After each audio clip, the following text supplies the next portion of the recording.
벌써 몇 년이 지난 일이다. 어느 지방 종합병원에 파견을 나가 있는데 어느 날 응급실로 피투성이 환자가 실려왔다. 그는 늘 다니던 산으로 등산을 하던 중에 그를 멧돼지로 오인한 사냥꾼의 총격을 받아 온몸에 산탄에 박혀 있던 것이다. 수십 발의 탄환을 그의 배와 가슴을 뚫고 호복벽과 신장, 폐 등에 박혔고 탄환이 지나간 자리에서는 압박으로는 도저히 감당할 수 없네 그 많은 양의 출혈이 계속되었다. 이럴 땐 뒤도 돌아볼 것도 없이 환자를 대학병원으로 옮겨야 한다. 괜히 어설프게 치료하면서 시간을 끌며 회생 가능성만 낮아지기 때문이다. 나는 환자의 양팔에 급히 수액을 달고 응급약을 투여한 후 수혈을 시작하면서 앰뷸런스로 환자를 옮겼다.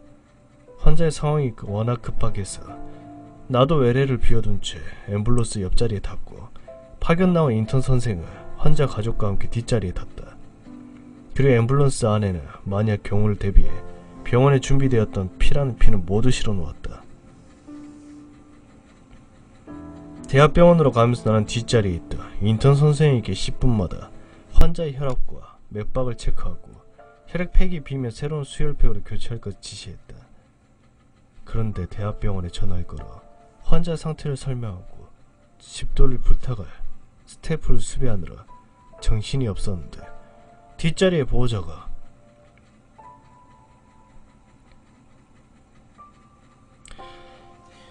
이렇게 피가 안 들어가도 괜찮아요? 하고 인턴 선생에게 질문한 소리가 얼핏 들렸다. 무슨 소린가 해서 뒤돌아보니 환자의 양팔에 달린 혈액팩이 비었는데도 인턴 선생이 교체를 하지 않고 있다.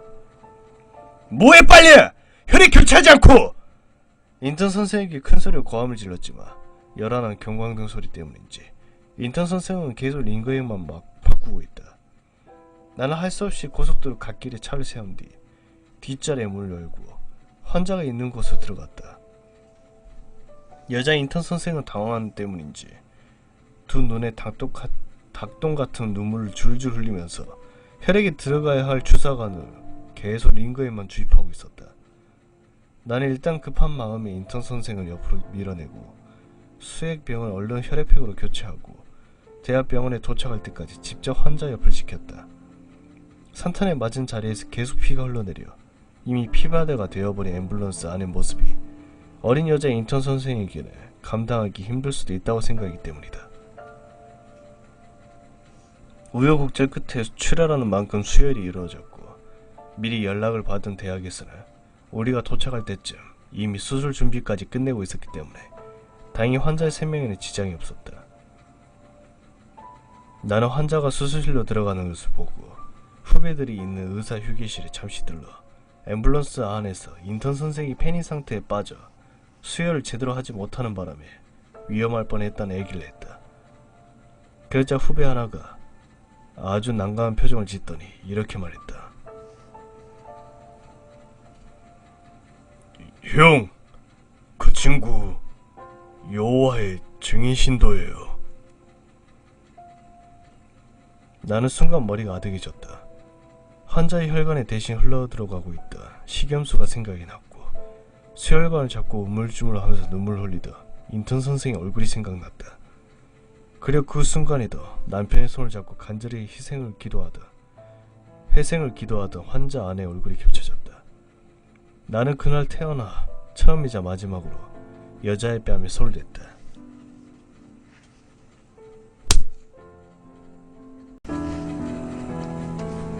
물론 아무리 급박한 상황이라도 하더라도 여자 후배에게 손찌검을 한 행위가 정당한 일일 수는 없었다. 그러나 내가 뺏어든 인턴 선생의 수첩에는 No blood, No transfusion이라는 글씨가 커다랗게 쓰여져 있었다. 다음날 아무리 생각해도 그냥 넘어갈 수 없는 문제 같아. 진료를 마치고 같이 얘기를 해보기로 했다. 그날 우리는 수혈 논쟁과 군복무 문제와 같은 세속적인 주제에서부터 굳이 표현하자면 기독교 원리주의와 같은 그 교파의 교리에 그렇게 이르기까지 몇 시간에 걸쳐 얘기하고 또 논쟁을 벌였다. 덕분에 나는 그때부터 그 교파에 대해 상당한 관심을, 뭐 우호적이든 비우호적이든 간에 관심을 갖게 되었고, 그 교파가 벌인 해프닝, 80년대 종말이 온다고 세상을 떠들썩하게 한 일이나 원리주의적인 시각들에 대해 나름대로 그들의 시각에 일부 이해를 할 수 있게 되었다. 그러나 공교롭게도 그로부터 얼마 지나지 않아 다시 한번 사단이 벌어졌다. 7살이 된 어린아이가 교통사고를 당해 응급실로 들어왔을 때 수축기 혈압이 80을 오르내리고 맥박수가 120회에 이르는 저혈증의 저혈량 쇼크 상태였다. 상태가 급하지 않다며 사전에 CT 촬영을 해서 손상 부위를 확인하고 수술에 들어가면 좋겠지만, 의사의 편의를 위해 CT를 찍고 검사를 하는 동안 환자의 생명은 점점 궁지에 몰릴 수 있었다. 요즘에는 의료사고의 가능성 때문에 아무리 급박해도 절차를 다 거쳐야 하지만, 만약 절차를 거치지 수술했다가 결과가 좋지 않으면 의사가 민형사상 책임을 질 수 있기 때문이다. 그때까지만 해도 생명을 구하기 위해서라는 명분만 있다며 수술부터 하고 보는 것이 원칙이었다. 근데 한 가지 문제가 생겼다. 아이의 위급한 상황을 보면서 안절부절 못하면서 눈물 흘리던 아이의 부모가 완강하게 수혈을 거부한 것이었다. 수혈의 필요성을 아무리 설명해도 그들은 납득하지 못했다. 시간이 점점 흐르고 아이의 상황은 일본이 급한데 그들은 펜타스판이라는 수액을 사용해서 수술을 해줄 것을 요구했다. 펜타스판은 고밀도 덱스트란 제제로서 몸의 수분이 부족할 때 혈관에 투여하며 혈관 내의 수압이 증가해서 혈압을 유지시키는 혈액을 하는 역할을 하는 링거렉이다. 그러나 펜타스판은 출혈이 멈춰진 후 수혈량을 줄이기 위한 제제로는 사용할 수는 있지만, 출혈 중이나 이미 대량의 출혈이 일어난 상태에서는 오히려 출혈을 조장하거나 혈액을 희석시키므로 대담히 위험한 것이다. 그들은 우리의 설명과 설득에도 구하고 이미 교단에서 교육받은 수혈 시에는 대체적인 펜타스판을 사용해달라고 의사에게 요구하는 지체, 그 자료를 두고 완강하게 수혈을 거부했다. 차라리 아이가 죽게 되는 일이 있더라도 수혈을 받아 사는 것보다는 더 낫다고 말했다. 이제 더 이상 입시름은 피어나지도 못한 어린 목숨을 해치는 일일 뿐이었다. 나는 할 수 없이 수혈을 하지 않겠다는 약속을 하고 수술실로 올라갔다. 수술실로 올라가는 중에도 아이의 부모는 절대로 수혈을 해서는 안 된다며 몇 번씩이나 신신당부를 했다.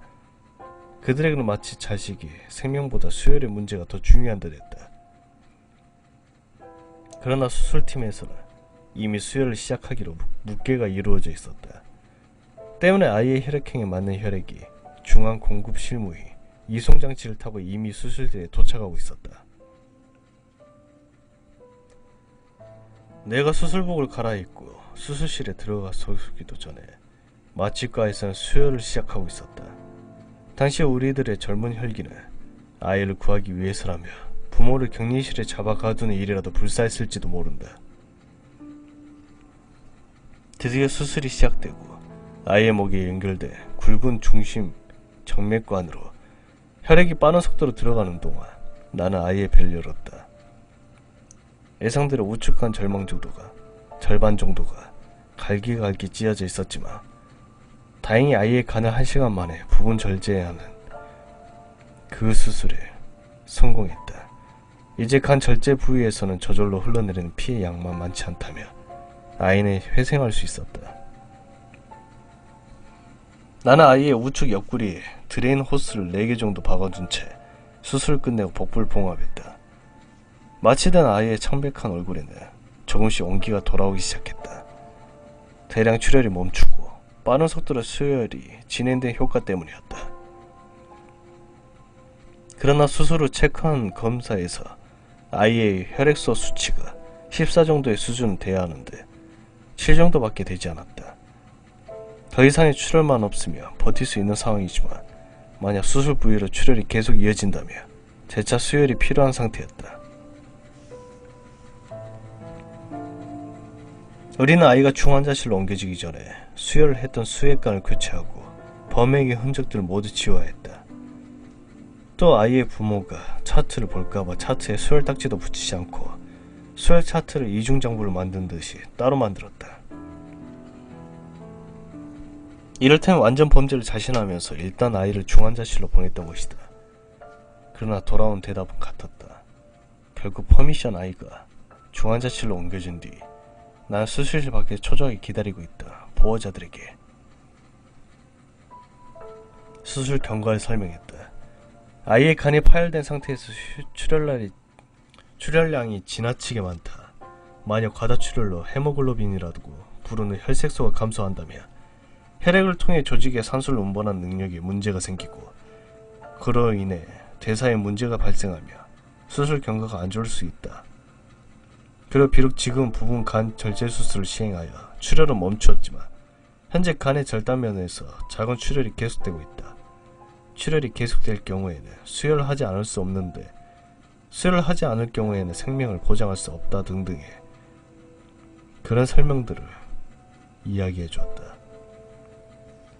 그리고 아직도 수혈을 할 생각이 없는지에 대해 다시 한번 물었다.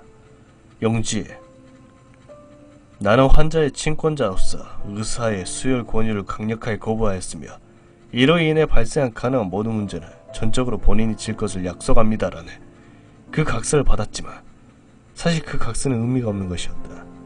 우리는 이미 아이에게 수혈을 했고 수혈을 해야 할 상황이 또 온다면 역시 할 것이기 때문이다. 그것이 옳은 처신인지 아닌지는 판단할 수 없었다. 다만 종교적 신념을 존중하는 것과 아이에게 수혈하는 것은 별개의 문제라고 생각했다. 만약 환자가 성인으로서의 스스로 수혈 거부를 했다면 그것은 어쩔 수 없는 일이지만 이미 세상에 태어난 생명체로서 자기 의사를 아직 표현할 수 없는 그 아이의 삶과 죽음에 대한 결정권은 어느 누구에도 없는 것이다. 우리는 중환자실에서 드레인을 통해 그렇게 흘러나오는 혈액의 양이 촉각을 곤두섰다. 수술 후 대개 4-5 시간이며 서서히 출혈량이 줄어들어야 하는데 드레인을 통해 흘러내리는 출혈은 수술 후 24시간 동안 거의 계속되었다. 비록 양이 많지는 않았지만 아이의 전체 혈액에서 이미 절반이 없어진 상태였다. 그 정도의 양은 치명적이었다. 더욱이 출혈로 인한 빈혈이 고정되지 않아 혈액의 자연운구 기능도 약화되었다. 다시 측정한 혈액 수치가 이번에는 6을 가리켰다. 호흡이 가빠지고 심장 박동은 빨라졌으며 맥박은 110회를 가리켰다. 그렇다고 다시 수술해야 할 만큼 피가 많이 흐르는 것도 아니었다. 다시 수술해도 더해줄 것이 없었다. 신선한 전혈을 3에서 4파인트만 수혈해준다면 정말 드라마틱하게 좋아질 수 있는데 부모가 수혈을 계속 거부하고 있으니 속수무책으로 지켜볼 수밖에 없는 상황이었다.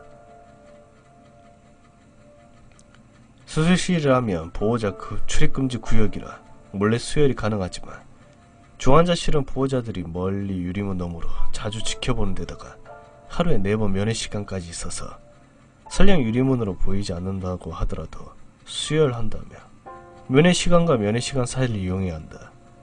또 링거를 투여하는 수액관으로 피가 투입되면서 수액관 자체를 교체해야 하는데 그러자면 아이의 팔을 벌집으로 만들어놔야 한다. 우리는 국립 끝에 한 가지 방법을 고안해냈다. 스테이션에 혈액 봉지를 두고 10cc 주사기에 혈액을 담은 다음 아이의 팔에 달린 링거줄에 슬쩍 주사기를 꽂아 주입을 하자는 것이었다.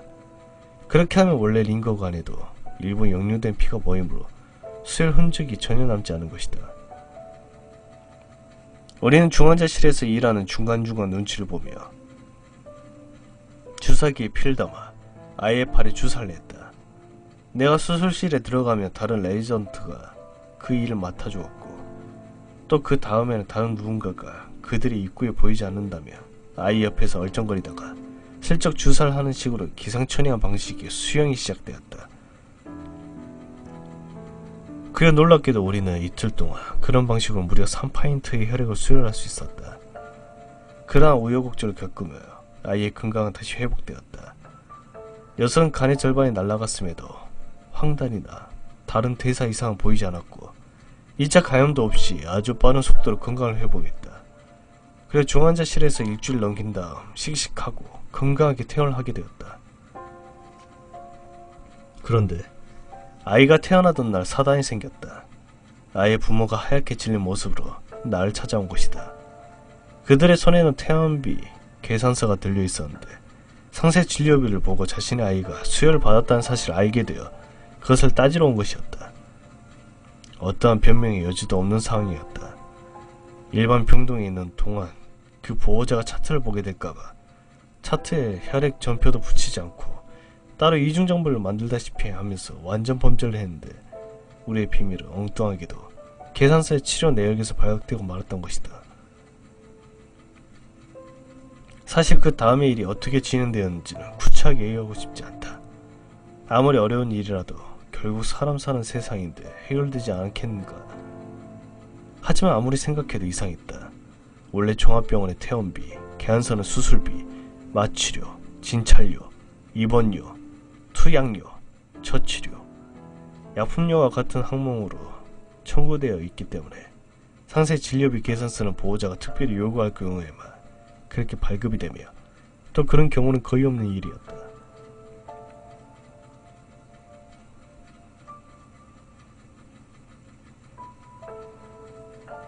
아무래도 미심쩍어 그 경황 중에 연묵과에 내려가 그 내막을 잘 알아보았다. 그리고 업무과 여직원으로부터 보호자가 어떻게 상세 진료비 명세서를 요구하게 되었고 수혈 내역까지 상세하게 알게 되었는지에 대해 그렇게 듣는 순간 화가 머리끝까지 치밀었다. 사람에 대한 분노가 그렇게 컸던 적은 그때가 처음이었다. 그 문제에 인턴 선생이 이번에도 개입한 것이다.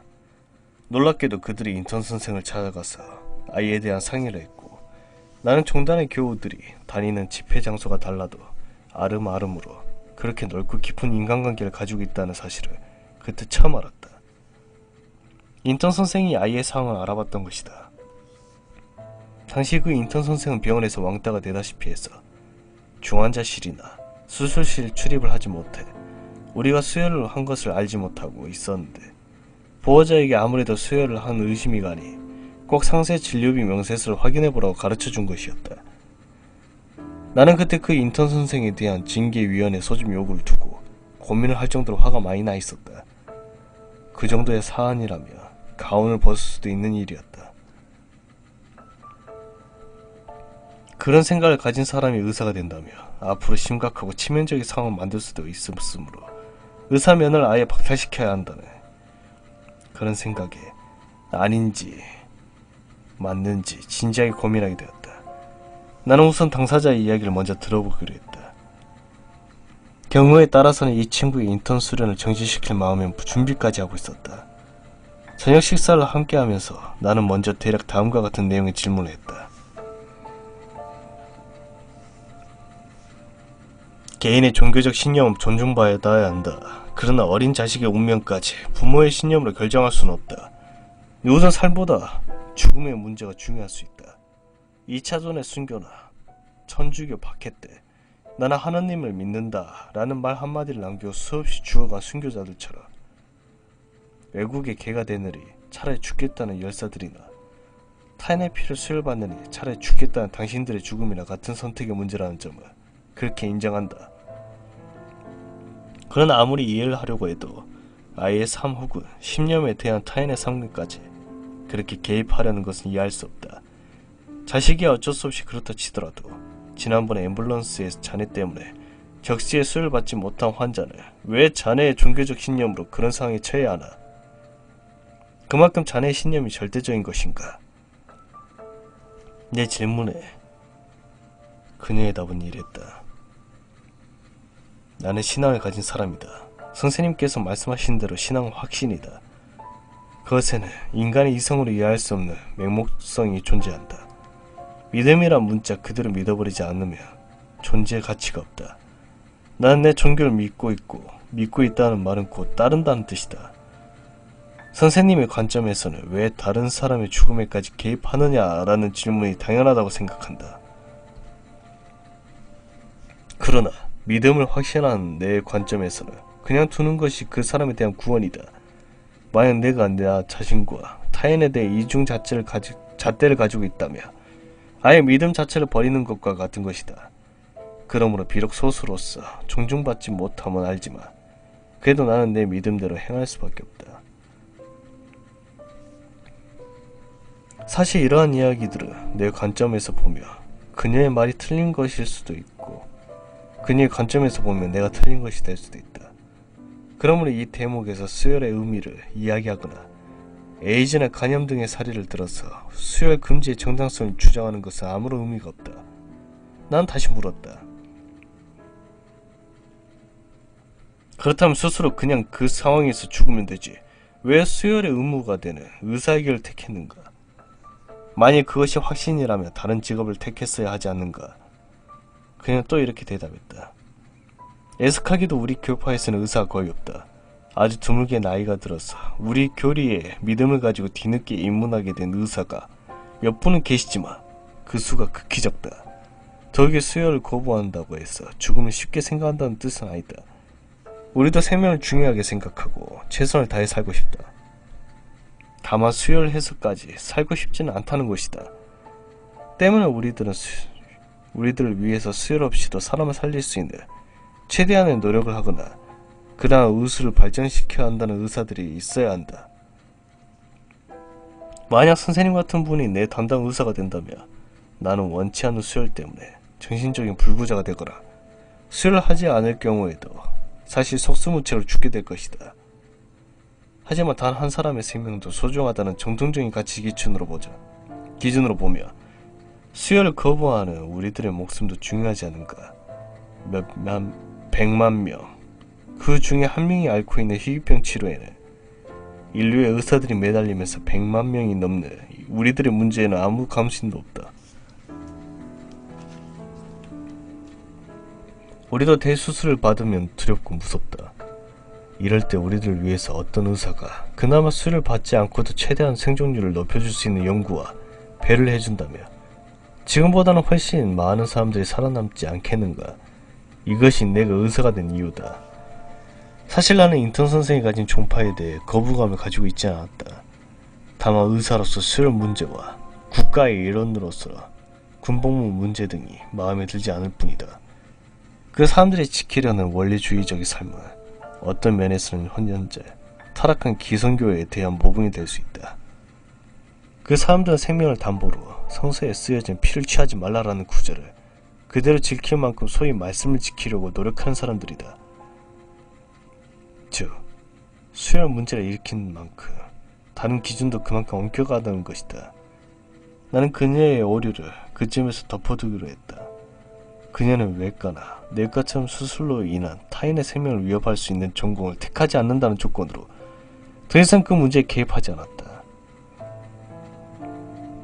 지금 그녀는 진단 방사선과 진단의 과정을 마치고 같은 교인들이 주로 이용하는 의원을 개설해서 진료 중이며 교인들의 심각한 외상이나 기타 위험한 상황에 빠졌을 때 자신들의 방식을 문제를 해결하도록 조언을 하고 있다. 그의 혈액학회 회원으로서 대체 수혈 문제에 나름대로 많은 연구를 하고 있는 것으로 알고 있다. 환자가 위험한 상태에 빠지지 않도록 최선을 다해야 한다는 의사로서 수혈 거부란 종교적 신념과 맞닥뜨릴 때 의사는 과연 무엇을 먼저 존중해야 할까? 참, 난처한 질문이 아닐 수 없다.